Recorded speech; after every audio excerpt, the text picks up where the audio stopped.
आज की इस वीडियो में हम लोग प्रमेय 6.2 को पढ़ेंगे।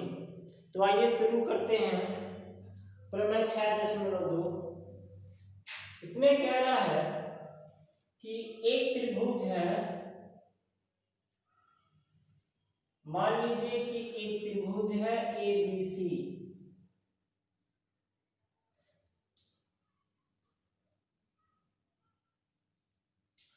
इस त्रिभुज ABC में जो तीन भुजाएं हैं, इन तीन भुजाओं में से यदि किसी एक भुजा की बात करें,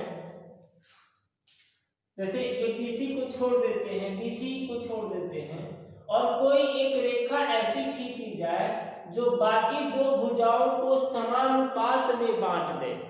ठीक है, हम एक ऐसी रेखा खींचें, एक ऐसा रेखाखंड खींचें जो इस त्रिभुज की किसी भी दो भुजा को समानुपात में बांट दे, तो हमें सिद्ध करना है कि वो रेखा या वो रेखाखंड तीसरी भुजा के समांतर होगा। तो जैसे मान लीजिए कि यहां पर हम एक रेखा खींच देते हैं DE। ठीक है, ABC एक त्रिभुज है, ABC एक त्रिभुज है और DE एक ऐसी रेखा है जो AB और AC को, देखिए AB और AC को इस प्रकार से काटती है कि AD बटे DB बराबर AE बटे EC है, EC हो जाता है। ठीक है, समझ में? ये एक त्रिभुज है ABC। इस त्रिभुज ABC में हम लोग क्या करते हैं, एक ऐसी रेखा DE खींचते हैं जो AB और AC को इस प्रकार से काटती है कि AD और DB का अनुपात तथा AC AE और EC का अनुपात बराबर है। मतलब AB के ये जो दोनों खंड हैं, इन दोनों की लंबाइयों का अनुपात और इन दोनों की लंबाइयों का अनुपात आपस में बराबर है। इस प्रकार से DE को खींचा गया है। तो हमें सिद्ध करना है RTP या रिक्वायर्ड टू प्रूव। इसको हम लोग गिवन में लिखेंगे, ये गिवन है। हमें ये सिद्ध करना है कि DE, ये जो रेखा है DE, वो BC के समांतर है। हमें ये बात सिद्ध करनी है कि DE BC के समांतर है। ठीक है, एक बार फिर से सुनिए। ABC एक त्रिभुज है, इस त्रिभुज में तीन भुजाएं हैं। अब हम एक ऐसी रेखा खींचें जो इस त्रिभुज की किसी भी दो भुजा को इस प्रकार से काटे कि उसके दोनों खंड समानुपात में हो। अर्थात जैसे हम लोगों ने DE को खींचा तो DE ने AB के दो टुकड़े कर दिए, एक टुकड़ा AD एक टुकड़ा DB, और DE ने AC के भी दो टुकड़े कर दिए, एक टुकड़ा AE और दूसरा टुकड़ा EC। तो इस भुजा के इन दो टुकड़ों का अनुपात और इस भुजा के इन दो टुकड़ों का अनुपात अगर बराबर है, ये मान लिया जाए कि बराबर, इस प्रकार से इसको खींचा गया है कि यह अनुपात बराबर है, तो हमें सिद्ध करना है कि अगर यह अनुपात बराबर है तो ये जो DE है वो BC के समांतर होगा। हमें ये सिद्ध करना है कि DE समांतर BC होगा। तो देखिए, आप एक चीज हमें पहले से पता है कि AD बटे DB ये बराबर है AE बटे AC के। ठीक है, अब हम लोग क्या करते हैं, कंस्ट्रक्शन करेंगे। कंस्ट्रक्शन या रचना। हम लोग क्या करेंगे, इस D बिंदु से BC के समांतर एक रेखा खींचेंगे। ये DE BC के समांतर है या नहीं ये तो हम नहीं जानते हैं, ये तो नहीं पता ना, श्योर नहीं है कि DE BC के समांतर है। ये तो सिद्ध करना है कि DE BC के समांतर है, इस बात को सिद्ध करना है। तो ठीक है, अगर DE BC के समांतर नहीं है तो कोई रेखा तो खींची जा सकती है जो BC के समांतर हो। तो हम लोग क्या करेंगे, बिंदु D से गुजरती हुई एक ऐसी रेखा खींचेंगे जो कि BC के समांतर है। तो मान लेते हैं कि यहां से हम लोग एक ऐसी रेखा खींचते हैं DF जो कि BC के समांतर है। देखिए देखने से लग नहीं रहा कि समांतर है, लेकिन ये हम लोग मानेंगे, कंसीडर करेंगे। बहुत से थ्योरम ऐसे होते हैं जिन्हें विरोधाभास के द्वारा सिद्ध किया जाता है, तो यह थ्योरम भी कुछ वैसा ही है। इसे भी हम लोग विरोधाभास की सहायता से सिद्ध करेंगे, ठीक है। तो हम लोग क्या करते हैं, बिंदु D से गुजरता हुआ, बिंदु D से होकर के BC के समांतर, ये जो लाइन है BC के समांतर एक रेखा DF खींचेंगे। तो इसी बात को हम लोग लिख देंगे कि DF पैरेलल BC खींचा गया, DF समांतर BC खींचा गया। तो प्रमेय नंबर 1 के अनुसार, प्रमेय नंबर 1 के अनुसार इसके जस्ट पहले वाला जो थ्योरम था जिसको हमने पिछली वीडियो में सीखा, उसके अनुसार अब देखिए क्या होगा। प्रमेय नंबर 1 कहता है कि किसी त्रिभुज में एक भुजा के समांतर खींची गई रेखा शेष दो भुजाओं को समानुपात में बांट देती है। तो चूंकि हमने DF को ऐसा खींचा है कि DF BC के समांतर है, तो प्रमेय नंबर 1 के अनुसार क्या होगा। अब देखिए पहले प्रूफ में आ जाते हैं हम लोग। प्रूफ में हम लोग लिखेंगे चूंकि DF समांतर BC खींचा गया है, ये खींचा गया है रचना के अनुसार खींचा गया है, तो इसलिए क्या होगा, AD बटे DB ये बराबर होगा AF बटे FC,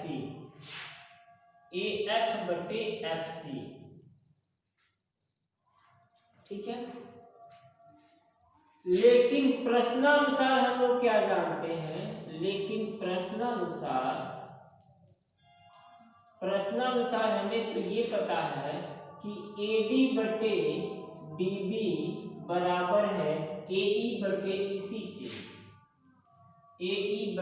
EC के बराबर है, जो कि गिवन में देखिए, यहाँ गिवन में दिया हुआ है।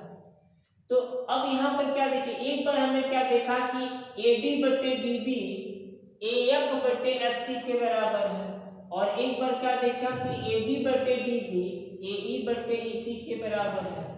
तो यही अनुपात इसके बराबर है और यही वाला अनुपात इसके बराबर है, यानी ये दोनों बराबर है इसका मतलब। तो इसलिए हम लोग क्या लिख सकते हैं, हम लोग लिख सकते हैं कि AF बटे FC बराबर AE बटे EC, ऐसा हम लोग लिख सकते हैं। अब जब देखा जाए फिगर में ये चीज क्या है और क्या कह रही है, देखिए AF बटे FC, AF बटे FC, ठीक है, AF बटे FC बराबर AE बटे EC। अब हम एक काम करते हैं, इसके दोनों साइड में एक जोड़ देते हैं, उसके बाद देखिए क्या आता है, इसके दोनों साइड में एक जोड़ देते हैं, 1 को प्लस कर देते हैं दोनों साइड में। तो जोड़ेंगे तो हमें क्या मिलेगा, FC प्लस AF अपान FC बराबर AE प्लस EC अपान EC, ऐसा आएगा। तो अब देखिए FC प्लस AF कुल मिला के AC हो जाएगा ना, तो AC बटे FC हमें मिलेगा AC बटे FC बराबर AE प्लस EC, तो ये पूरा कंप्लीट AC हो गया, हमें मिलेगा AC बटे EC। तो AC से AC कैंसिल हो गया, हमें क्या मिला कि FC बराबर EC। अब देखिए ये आया है रिजल्ट कि FC बराबर EC, तो FC बराबर EC, देखिए क्या आ रहा है, FC बराबर EC।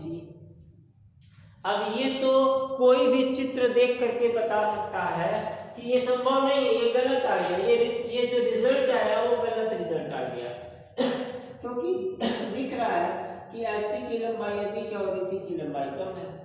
लेकिन ये गणना करने पर हमें मिला कि FC इसी के बराबर है। तो ये गणना तो गलत हो नहीं सकती है, क्योंकि गणना हमने थ्योरम के अकॉर्डिंग किया है, तो ये गणना गलत नहीं हो सकती। FC बराबर इसी है, लेकिन यहाँ चित्र में क्या दिख रहा है कि FC और इसी बराबर नहीं है। F कोई दूसरा बिंदु है, E कोई दूसरा बिंदु है। चित्र में तो ये दिख रहा है कि F और E ये दोनों अलग अलग बिंदु में है, लेकिन गणना में क्या रहा कि FC बराबर इसी।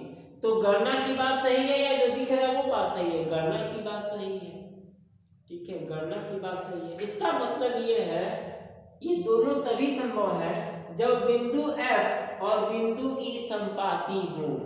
तो हम लोग क्या लिखेंगे, इसलिए यह तभी संभव है, यह तभी संभव है जब E और F समपाती हो, जब E और F समपाती है। और जब E और F समपाती हो गए तो चूंकि DF BC के समांतर खींचा गया है, तो इसीलिए DE भी BC के समांतर होगा। तो इसलिए हम लोग लिख सकते हैं कि DE समांतर BC। यही बात हमें सिद्ध करनी थी, जो कि सिद्ध हो गया, ठीक है। तो ये प्रमेय नंबर 1 का ही विलोम है, ठीक है, जिसे हम लोगों ने विरोधाभास के माध्यम से सिद्ध किया।